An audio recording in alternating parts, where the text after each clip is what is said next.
الحمدللہ رب العالمین والعاقبۃ للمتقین والصلاة والسلام علی سید الانبیاء والمرسلین اللہم صلی علی محمد وسلم وبارک صلی علیہ اعوذ باللہ من الشیطان الرجیم بسم اللہ الرحمن الرحیم رضی اللہ عنہم ورضوا عنہ وقال النبی صلی اللہ علیہ وسلم لو كنت متخذا خلیلا لاتخذت ابا بکر خلیلا۔ اسلام وہ پودا نہیں جس نے پانی سے غذا پائی، دیا خون جگر صحابہ نے تو گلشن میں بہار آئی۔ اگر چاند ہے آقا تو ستارے ہیں صحابہ، واللہ ہمیں جان سے پیارے ہیں صحابہ۔ ملت کو ذرا بیدار تو ہو لینے دو، ہر ایک قوم پکارے گی، ہر ایک شخص پکارے گا، ہمارے ہیں صحابہ، ہمارے ہیں صحابہ۔ احباب ذی وقار، انتہائی مختصر حمد و ثنا کے بعد درود و سلام شفیع المذنبین رحمت للعالمین حبیب خدا محبوب کبریا احمد مجتبی جناب سیدنا حضرت محمد الرسول اللہ، بہار بنجے محبت پڑے جناب محمد الرسول اللہ صلی اللہ علیہ وآلہ وسلم۔ نعرہ تکبیر۔ بزرگوں آپ خاموش ہو ماشاءاللہ۔ مناظر اسلام خطیب پاکستان حضرت مولانا عبدالحق حقانی صاحب تشریف لائے، اہلاً و سہلاً مرحبا کہتے ہیں۔ اور شیر ابن شیر، خطیب ابن خطیب حضرت مولانا اسامہ منظور صاحب تشریف لے کر کے آئے، اہلاً و سہلاً مرحبا کہتے ہیں۔ علماء کی زیارت کریں، علماء کا دیدار کریں اور میری بات کو سنیں، انشاءاللہ آپ کو فائدہ ہو جائے گا۔ اللہ کی توحید کا ایک نعرہ میں بلند کرتا ہوں اور ساتھ میں علماء کا دیدار بھی کریں۔ نعرہ تکبیر۔ شان مصطفیٰ حضرت مولانا عبدالحق حقانی صاحب، مولانا اسامہ منظور صاحب، شاعر اسلام یحییٰ عمیر صاحب، آئیے اب ذرا توجہ میری طرف رکھیے۔ مجھے جو ٹائم ملا ہے اس کے اندر سے یہ ٹائم کٹنگ ہو گیا، توجہ آپ میری طرف رکھیے۔ اس پیغمبر دو عالم پر زمین کی ریت، آسمان کے ستاروں، بارش کے قطرات، درختوں کے پتوں، چاند کی کرنوں اور سورج کی شعاؤں سے بڑھ کر درود و سلام کے بعد آج کا یہ پروگرام عظیم الشان فقید المثال جو کہ محترم شاعر اسلام ندیم سراج صاحب اور ان کے والد محترم مولانا سراج صاحب، دیگر احباب کی محنت، کوشش، کاوش، اللہ پاک تمام احباب کی محنتیں اپنی بارگاہ کے اندر قبول فرما کے ہم سب کے لیے ذریعہ نجات بنائے۔ اور میں اپنے لیے بڑی سعادت کی بات سمجھتا ہوں کہ آج شیخ الحدیث حضرت مولانا رفیق اسری رحمہ اللہ کے اس علاقہ کے اندر آپ احباب کے سامنے میں چند معروضات، چند گزارشات کرنا چاہ رہا ہوں۔ آئیے ذرا اب توجہ کیجئے، میں اپنی بات کا آغاز بلا تمہید کرنا چاہتا ہوں۔ مجھے انتظامیہ کی طرف سے حکم ہوا ہے کہ آج میں آپ کے سامنے عظمت صحابہ، رفعت صحابہ، بلندی صحابہ، مقام صحابہ، شان صحابہ، عظمت صحابہ کے حوالہ سے چند معروضات، چند گزارشات آپ احباب کے گوش گزار کرنا چاہتا ہوں۔ تو بات بلا تمہید شروع ہونے لگی ہے۔ اگر کوئی شخص محنت کرے وہ محنت کر کے خطیب بن جائے گا، اگر کوئی محنت کرے وہ محنت کر کے ادیب بن جائے گا، اگر کوئی محنت کرے وہ محنت کر کے مقرر بن جائے گا، اگر کوئی محنت کرے وہ محنت کر کے علامہ بن جائے گا، فہامہ بن جائے گا، وائز بن جائے گا، حافظ بن جائے گا، عابد بن جائے گا، زاہد بن جائے گا۔ لیکن میری جماعت کا عقیدہ یہ ہے، ہماری دعوت یہ ہے، ہمارا پیغام یہ ہے، جلال پور پیر والا کے بسنے والوں میری بات کی تائید کیجئے گا، میرے ساتھ ایک مرتبہ بولیے گا، کوئی بھی انسان محنت کر کے صحابی بن سکتا؟ کوئی بھی انسان محنت کر کے صحابی بن سکتا، سارے نہیں بولے، سامنے والے نہیں بول رہے، کوئی بھی انسان محنت کر کے صحابی بن سکتا نہیں بن سکتا، کیونکہ صحابی کی تعریف کیا ہے، صحابی کی ڈیفینیشن کیا ہے؟ صحابی کسے کہا جاتا ہے؟ جس نے نبی علیہ الصلوۃ والسلام کا چہرہ پر انوار دیکھا ہو، آپ سے ملاقات کی ہو، ساری زندگی ایمان کی حالت کے اندر گزاری ہو، جب موت کا پیغام آ جائے ایمان کی حالت کے اندر آئے۔ آپ کی کانفرنس کا عنوان تذکرہ سیرت سید البشر صلی اللہ علیہ وآلہ وسلم ہے، اور کون سا چہرہ دیکھا ہو جس کے بارے میں حضرت حسان بول اٹھے، فرمایا وَأَحْسَنَ مِنْكَ لَمْ تَرَ قَطُّ عَيْنِي وَأَجْمَلَ مِنْكَ لَمْ تَلِدِ النِّسَاءُ خُلِقْتَ مُبَرَّأً مِنْ كُلِّ عَيْبٍ كَأَنَّكَ قَدْ خُلِقْتَ كَمَا تَشَاءُ۔ حضرت حسان کہتے ہیں محبوب اللہ نے آپ کو ہر عیب سے پاک بنایا، اللہ نے آپ کو حسن و جمال عطا کیا۔ اگر نہیں سمجھے ہو میں اس طرح سمجھانا چاہتا ہوں، ایک بولنے والا بولا، میری اور آپ کی زبان والا بولا، پتہ ہے کیا کہتا ہے؟ کہتا ہر کوئی فدا ہے بن دیکھے دیدار کا عالم کیا ہوگا، جب زلف کا ذکر ہے قرآن میں رخسار کا عالم کیا ہوگا۔ ایک سمت علی، ایک سمت عمر، ابو بکر ادھر عثمان ادھر، ان جگمگ جگمگ تاروں میں مہتاب کا عالم کیا ہوگا۔ اور جب سب صحابہ دوزانوں بیٹھے ہوں گے مجلس میں، جب مجلس کا یہ عالم ہے دربار کا عالم کیا ہوگا، جب دربار کا یہ عالم ہے سرکار کا عالم کیا ہوگا۔ اللہ اکبر۔ آئیے ذرا آپ توجہ میری طرف رکھیے، صحابی کی تعریف آپ نے سن لی۔ صحابی اسے کہتے ہیں جس نے پیارے پیغمبر کا دیدار کیا ہو، آپ کے ساتھ ملاقات کی ہو، ساری زندگی ایمان کی حالت کے اندر گزاری ہو، اسے صحابی کہتے ہیں۔ لیکن صحابی کی عظمت کیا ہے، صحابی کا مقام کیا ہے، آپ کے سامنے میں بڑے اختصار اور پیار کے ساتھ اللہ کا قرآن پڑھنا چاہتا ہوں۔ قرآن کا پہلا پارہ ہے، سورۃ البقرہ ہے۔ اللہ رب العالمین اعلان کر رہے ہیں، فرمایا فَإِنْ آمَنُوا بِمِثْلِ مَا آمَنْتُمْ بِهِ فَقَدِ اهْتَدَوْا۔ اللہ فرماتے مجھے ایمان ایسا چاہیے جیسا ایمان صحابہ کا ہے۔ اللہ فرماتے مجھے ایمان ایسا چاہیے جیسا ایمان ابو بکر کا ہے۔ اللہ فرماتے مجھے ایمان ایسا چاہیے جیسا ایمان عمر کا ہے، جیسا ایمان عثمان کا ہے، جیسا ایمان علی کا ہے، جیسا ایمان طلحہ کا ہے، جیسا ایمان زبیر کا ہے، جیسا ایمان سعد کا ہے۔ میں نے کہا اللہ تیرے صحابہ کے ایمان کے کیا کہنے؟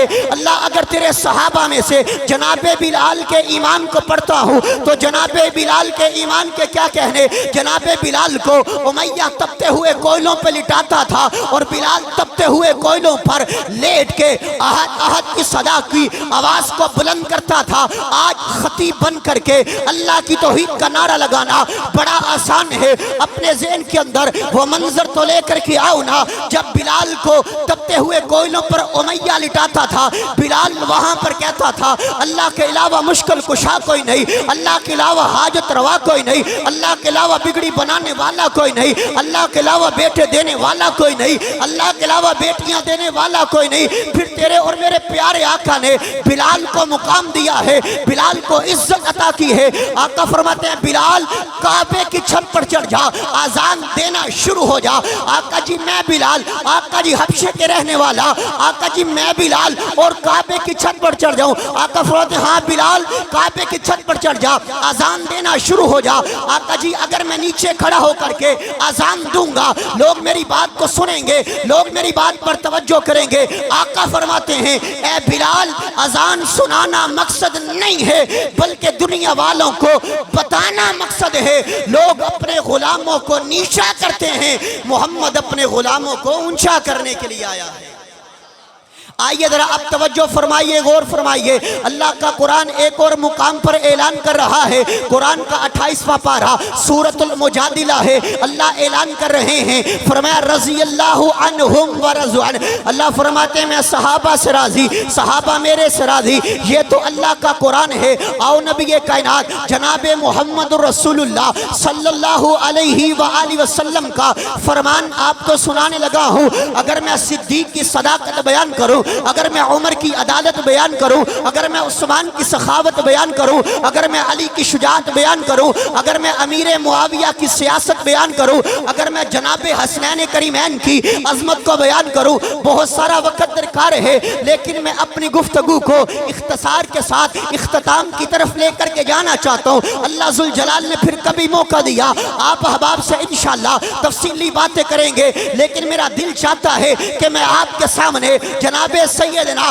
حضرت ابو بکر صدیق رضی اللہ تعالی عنہ کے حوالہ سے ایک دو باتیں کر کے اپنی بات کو ختم کرنا چاہتا ہوں۔ آئیے ذرا آپ توجہ فرمائیے، نبی کائنات فرماتے ہیں، فرمایا لو کنت متخذا خلیلا لاتخذت ابا بکر خلیلا۔ لوگوں اگر میں کسی کو اپنا خلیل بناتا جناب ابو بکر کو بناتا، جس کے بارے میں اہل سنہ والجماع کا اس بات پر اجماع ہے کہ افضل البشر بعد الانبیاء، سارے نبیوں کے بعد عظیم ترین شخصیت جناب ابو بکر صدیق رضی اللہ تعالی عنہ کی ہے، جس کے بارے میں آقا نے فرمایا میرے پر جس کسی نے احسانات کیے ہیں میں نے اس کے احسانات کا بدلہ چکا دیا ہے، لیکن ابو بکر تیرے احسانات کا بدلہ نہیں دے سکا۔ کل قیامت کا دن ہوگا، تیرے احسانات کا بدلہ اللہ ذوالجلال والاکرام خود عطا کریں گے۔ اگر نہیں سمجھے ہو تو آؤ آپ کو سمجھانا چاہتا ہوں۔ آج ہمارے معاشرے کے اندر صحابہ کرام کے بارے میں تبرہ بازی، بہتان بازی کی جاتی ہے، صحابہ کرام کے بارے میں نازیبہ الفاظ کو استعمال کیا جاتا ہے اور صحابہ کرام کے بارے میں بولا جاتا ہے۔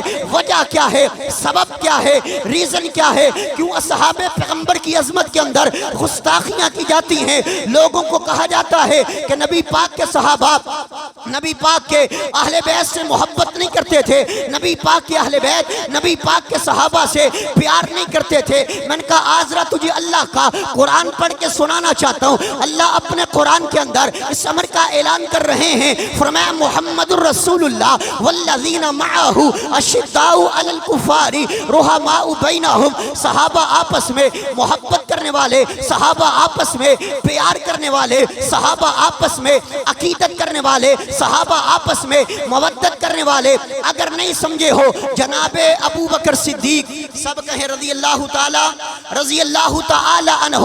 جناب ابو بکر کے 3 بیٹے تھے، کتنے بیٹے؟ بات ختم ہونے لگی ہے، بات سمجھیے ذرا۔ جناب ابو بکر کے کتنے بیٹے تھے؟ 3 بیٹے۔ ایک کا نام محمد تھا، ایک کا نام عبداللہ تھا، ایک کا نام عبد الرحمن تھا۔ عبداللہ وفات پا گئے، باقی محمد بچے، عبد الرحمن بچے۔ محمد کو اللہ نے ایک بیٹا عطا کیا جس کا نام قاسم رکھا، عبد الرحمن کو اللہ نے ایک بیٹی عطا کی جس کا نام اسما رکھا۔ قاسم اور اسما کا آپس میں نکاح ہوا ہے، اللہ نے ایک بیٹی عطا کی ہے جس کا نام اسما رکھا ہے۔ یہ اسما کون ہے؟ جناب ابو بکر صدیق رضی اللہ تعالی عنہ کی پڑپوتی ہیں۔ ان کا نکاح دیکھیے گا، ان کی شادی دیکھیے گا کن کے ساتھ ہونے لگی ہے؟ امام محمد باقر۔ امام باقر کون ہیں؟ زین العابدین کے بیٹے ہیں، امام حسن کے پوتے ہیں اور جناب علی کے پڑپوتے ہیں۔ جناب علی کے پڑپوتے امام محمد باقر، جناب ابو بکر کی پڑپوتی ام فروا، ان دونوں کا آپس میں نکاح ہوا ہے۔ اللہ نے جو بیٹا عطا کیا ہے دنیا اسے امام جعفر صادق کہتی ہے۔ امام جعفر صادق کو اللہ نے جو بیٹا عطا کیا ہے دنیا اسے امام موسیٰ کاظم کہتی ہے۔ امام موسیٰ کاظم کو اللہ نے جو بیٹا عطا کیا ہے دنیا اسے امام علی رضا کہتی ہے۔ امام علی رضا کو اللہ نے جو بیٹا عطا کیا ہے دنیا اسے امام تقی کہتی ہے۔ امام تقی کو اللہ نے جو بیٹا عطا کیا ہے دنیا اسے امام نقی کہتی ہے۔ امام نقی کو اللہ نے جو بیٹا عطا کیا ہے دنیا اسے امام حسن عسکری کہتی ہے۔ اگر بات نہیں سمجھے ہو میں تھوڑا سا بیک جانا چاہتا ہوں، میں تھوڑا سا ریورس جانا چاہتا ہوں۔ امام حسن عسکری کے ابو کا نام امام نقی ہے، امام نقی کے ابو کا نام امام تقی ہے، امام تقی کے ابو کا نام امام علی رضا ہے، امام علی رضا کے ابو کا نام امام موسیٰ کاظم ہے، امام موسیٰ کاظم کے ابو کا نام امام جعفر صادق ہے، امام جعفر جعفر صادق کے ابو کا نام امام محمد باقر ہے، امام باقر کی بیوی کا نام اسما ہے، اسما کے باپ کا نام عبد الرحمن ہے، اور عبد الرحمن کے باپ کا نام ابو بکر صدیق ہے، ابو بکر صدیق ہے۔ جب ہم یہ بات پڑھیں گے اللہ کا قرآن اعلان کرے گا کہ رحماء بینہم، صحابہ آپس میں محبت کرنے والے، پیار کرنے والے۔ اس لیے آخر میں کہہ دینا چاہتا ہوں، میری جان صحابہ، میری عقیدت صحابہ، میری مودت صحابہ، میری چاہت صحابہ، میری لگن صحابہ، میری صبح صحابہ، میری شام صحابہ، میرے دن صحابہ، میری راتیں صحابہ۔ اگر دنیا جھوٹ بولے صدیق صحابہ، اگر دنیا کفر پر ہو فاروق صحابہ، اگر دنیا بے حیا ہے عثمان صحابہ، اگر دنیا ڈرپوک ہے حیدر کرار صحابہ، جن کا تذکرہ اللہ نے قرآن کے اندر کیا، جن کا تذکرہ اللہ نے انجیل کے اندر کیا، جن کا تذکرہ اللہ نے زبور کے اندر کیا، جن کا تذکرہ اللہ نے قرآن کے اندر کیا ہے، وہ میرے آقا کے صحابہ ہیں، میرے آقا کے جانثار ہیں، میرے آقا کے فداکار ہیں۔ دعوت یہ ہے، پیغام یہ ہے، صحابہ سے بھی پیار کیجئے، اہل بیت سے بھی محبت کیجئے۔ بات ختم کر لگا ہوں، تمام احباب محبت کے ساتھ ایک نعرہ آپ لگائیں، بات ختم ہونے لگی ہے۔ لے شوق سے نام صحابہ کا، کرو چرچائے عام صحابہ کا، اگر طلب ہے تجھ کو جنت جانے کی، لو دامن تھام صحابہ کا۔ صحابہ سے پیار کرنا آپ کا کام ہے، اللہ آپ کو اس جہان میں بھی کامیاب کر دے گا اور محشر کے میدان میں بھی کامیاب کر دے گا۔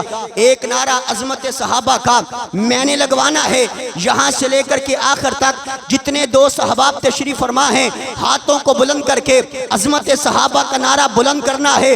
عظمت صحابہ، عظمت صحابہ، رفعت صحابہ، شان صحابہ، مقام صحابہ۔ صحابہ کے لیے تن من لٹانا پڑا، تیار ہو انشاءاللہ؟ صحابہ کے لیے جان قربان کرنی پڑی، کرنے کے لیے تیار ہو انشاءاللہ؟